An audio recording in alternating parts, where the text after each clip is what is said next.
Hello and welcome back to another episode of the Injury Law Pod. I am your host, Eric Bartlett, 29-year personal injury lawyer, and this is the podcast where we talk about all things personal injury law related. And up today, we're going to start a three-part series on how to hire a personal injury lawyer. I see people post on Facebook. I have friends that come to me. I hear from other people about needing a personal injury lawyer, whatever that is, right? It happens. People find themselves needing a personal injury lawyer and they don't necessarily know where to start, when they really need one, what it should look like. And so we're going to do this three-part series to break down everything you should be thinking about if you find your situation in an accident, a work injury, whatever that looks like, and you think you may need a personal injury lawyer. Because what's going to probably happen, if you're lucky, you're going to know somebody maybe that had a personal injury lawyer in the past. And when you're reaching out, maybe they're going to recommend that person, and that's always a good start, right? Getting a personal recommendation from somebody that has hired that lawyer and used their services in the past. But is that the only step you should take? Probably not. And you also have to figure out, when exactly do you actually need a personal injury lawyer? Does every claim need a personal injury lawyer? We're going to break that down. And by the end of this series, hopefully you're going to have a really good understanding of just when you should have a lawyer involved, when you don't necessarily need a lawyer involved. And then if you're moving forward with getting a personal injury lawyer, how that unfolds, what you want to know, and just what to expect in that process. What I would say is, not every case needs a lawyer, but some absolutely do. And that's the overriding theme of this first episode. So, why do people typically hesitate to reach out to a lawyer? And honestly, not just personal injury lawyers, but lawyers in general. There's a fear of being seen as that person. I hear that a lot in phone calls. People say, I'm not sue happy. I don't want to ruin somebody's life, but I would like to be compensated for what I've gone through. And so there's a real fear there from people of, if they get a lawyer involved, people are going to talk, things like that. And then, of course, there's concern about fees and, what am I going to owe this lawyer? How do they get paid? Those concerns obviously play into people's minds. A lot of people just believe that this is something they can handle on their own. Why would you get a lawyer in? Why would you pay a lawyer when we can use the internet? We can figure out what it should look like to get this resolved. And then, of course, somebody may have a prior bad experience, or they may hear horror stories of having lawyers involved, and they're just really nervous about hiring a lawyer and going down that path based on what they're hearing. But we're going to talk about the fact that most people don't avoid lawyers because they're cheap. They avoid them because they're uncertain. And it's that uncertainty that really plays into a lot of people's minds. People are going through a stressful time. They've been hurt. Maybe they're missing work. They're not sure what the future looks like. And then you have these other factors that I just talked about running around there. And so they're just not sure. They're just not sure if it's the right decision to reach out to a personal injury lawyer. Let's just start with, what cases usually don't need a personal injury lawyer involved. If you've got a situation where there's minor injuries, maybe there's clear liability, right? There's no question who caused the accident. You have an understanding that there's plenty of insurance money, and you're interested in a quick settlement, you probably don't need a lawyer. Really, any of those, especially if you really weren't that hurt. You went to urgent care, you got checked out, it's been 2 months, you're fine. It doesn't appear anything more is going to come of it. You don't need a lawyer. We get calls all the time from people with minor injuries, and we tell them, after they've given us the rundown of their situation, we can't benefit you. By the time you got us involved and we did get paid, you wouldn't have any real recovery. So it makes no sense. And so that's the perfect scenario where you don't really need a lawyer. And even though the way personal injury lawyers typically work, we get paid out of settlements, you don't pay us anything up front. Even still, there's really not going to be that benefit that, at least at our law firm, we want to see. We want people feeling like we have provided value to them in this process. And it's a recipe for really disappointment if a lawyer gets involved in a case that shouldn't have a lawyer. And unfortunately, the lawyer you call may not be the lawyer that's going to tell you, I can't benefit you, and could take you down the road. And then again, expectations aren't met. Again, at our law firm, we're very upfront. If we don't believe we can help you, we're going to tell you that. Or you might be calling us for something, some part of the law that we just don't handle, and we're going to tell you that. And if we have a referral source, we know lawyers that do handle those types of cases. We're always happy to get you connected. But what you've got to understand is if a lawyer can't add value, you shouldn't hire one. It's that plain and simple. Because why put everybody through a process and really no benefit materializes from it? Now, on the other hand, where are situations that not hiring a lawyer is a mistake? Serious injuries, commercial vehicles, disputed liability, policy limits issues, recorded statements being requested, or long term medical care needs, lost wages into the future, things like that. That's time when you need to start thinking about getting a personal injury lawyer involved. Again, if you've got serious injuries, that's a number one thinking point on this may be something more than I can just handle on my own. If there's a commercial vehicle involved, such as a semi truck, UPS, FedEx, Amazon, you get the idea. Some business owned vehicle, again, there are vast resources behind those companies, and you alone are not a worthy opponent. I will just say that. You will not come out as the winner in that claim. Disputed liability, if it's a situation where it's not immediately clear that the other person, the other company, whatever that looks like, is 100% at fault, you're probably going to run into an insurance company trying to deny the claim or significantly reduce the claim. And we see those. I have a prime example where we had a person sitting at a stoplight. He had a solid green light. He wanted to turn left. So, under the law, he has to yield to oncoming traffic. As he proceeded to make his turn, here came a car.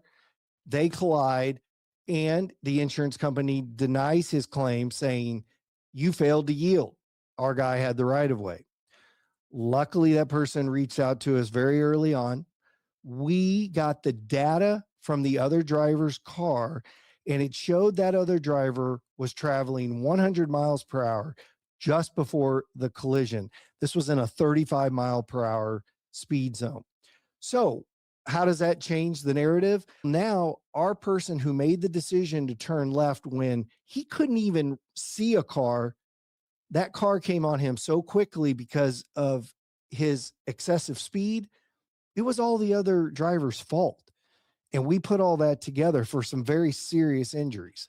So, again, if there's a dispute about who's at fault, that's a good time to be thinking about getting a lawyer involved so they can look at all aspects of the claim.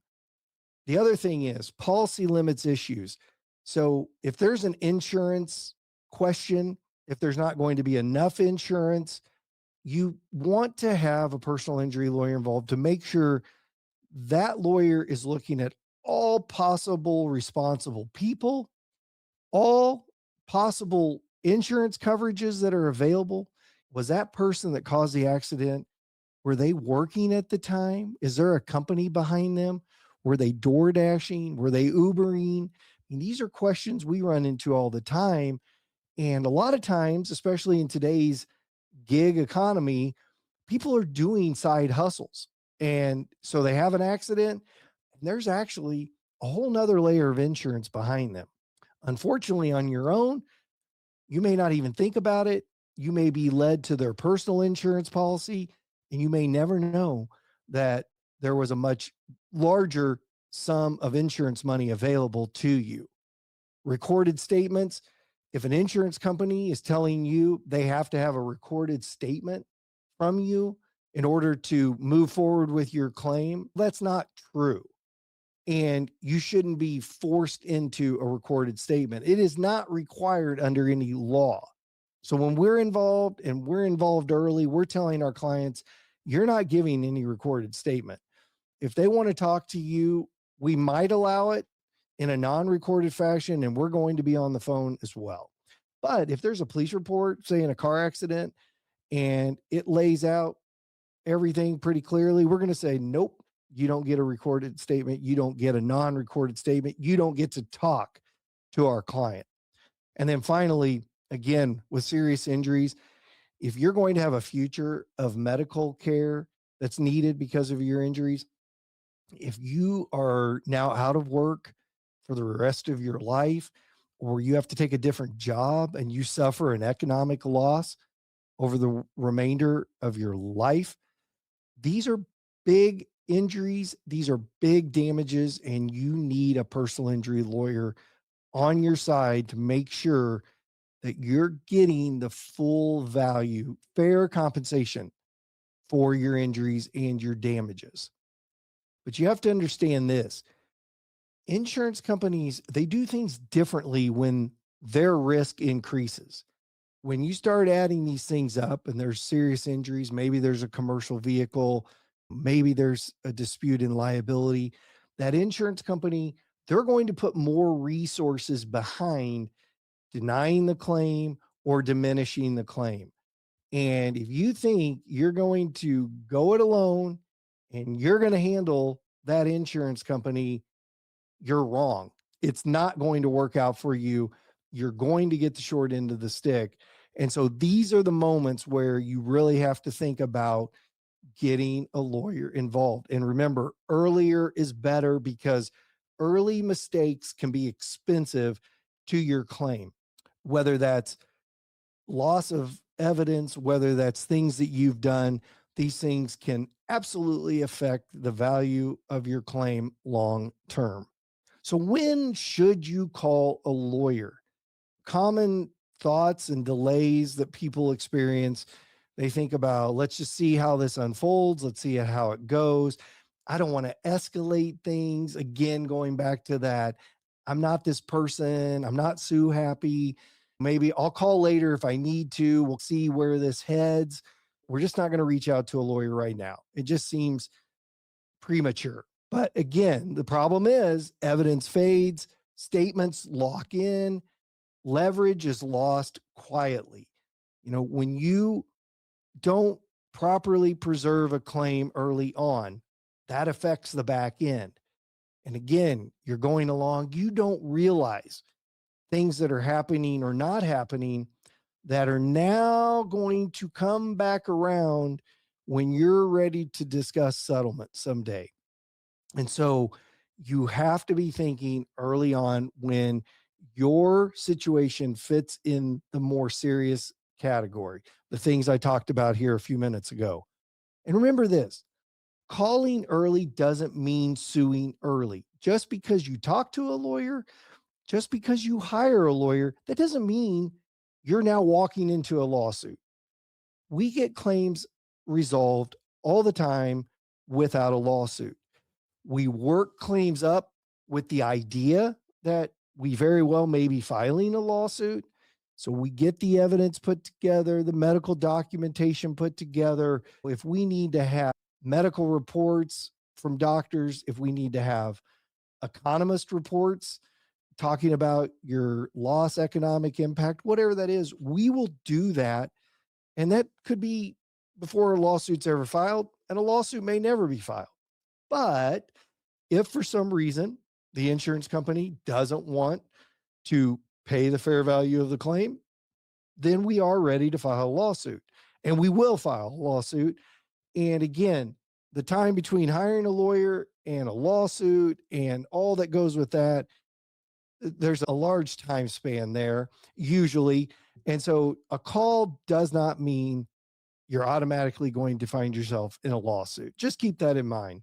So when you do reach out to a lawyer, what should you expect? How should a first conversation feel? And this is a big deal because this is going to be your first time talking with a lawyer, getting a feel for that person.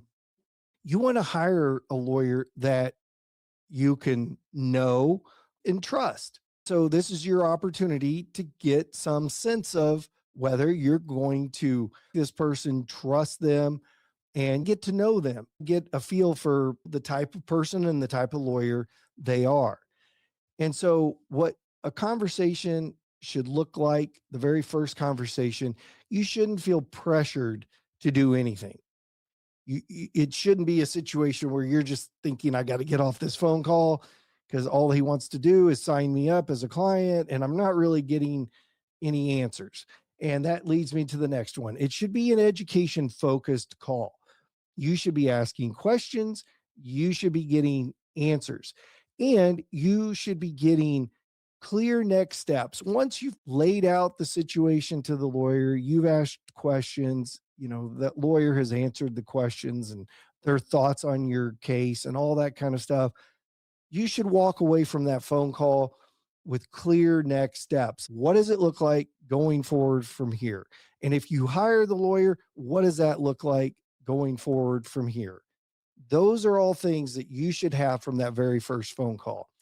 And here's the thing, you should get honest pros and cons from the lawyer. If all you hear is sunshine and roses in that call with the lawyer, you might want to be skeptical because the lawyer probably is not doing a full service to you by just talking about everything that can go right for you and that's positive about your claim. Every claim has its potential issues, and you need to understand that because that affects the overall value of the claim. And that affects how the lawyer can benefit you. And if a lawyer sits there and just tells you, oh, we're going to get you so much money, that you've got the best case ever, whatever, just look at that with a skeptical eye. Ask them, do you see any potential issues with my claim? Whether it's how the accident happened, whether it's your injuries, maybe you had underlying medical conditions that are tied into your current injuries, whether that's your work status and what it looks like going down the road as to whether you're going to have an economic loss, whatever it is, where are the problems? What is it going to look like when things resolve? What are we going to have to overcome? Those are things you should hear in that very first call. So, as we go away from this episode, again, the big overview is this: you're looking for somebody to be your personal injury lawyer that you can know and trust.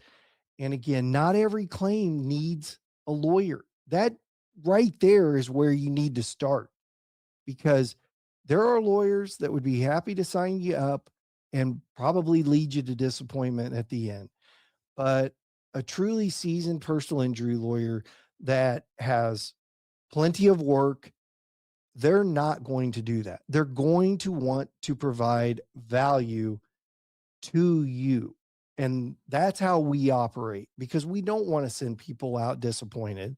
We want clients that appreciate our efforts and they see how we provided value to them.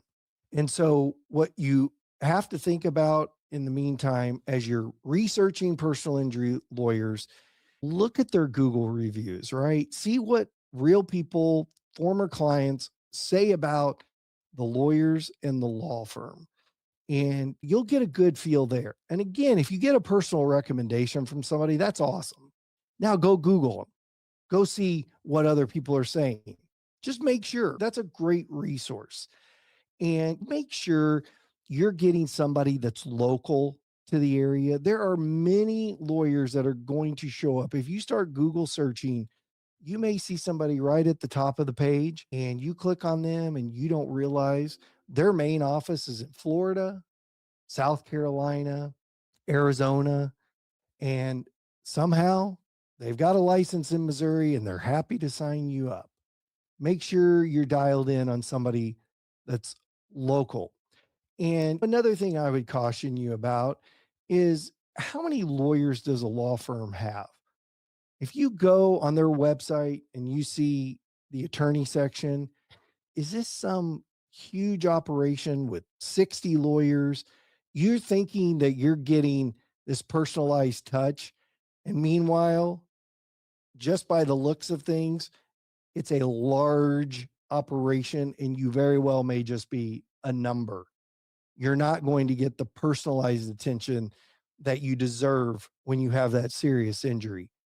So, again, those are just a few tips as you begin your research to make sure you're really honing in on the right personal injury lawyer for you. So, when you make that first call, you've already got a good heads up, a good start on dialing in for the right lawyer for you. So, on the next episode, we'll talk more about how to actually evaluate lawyers beyond ads and beyond reviews to really dial in on that personal injury lawyer that's right for you. Until the next episode, as always, be safe and be well.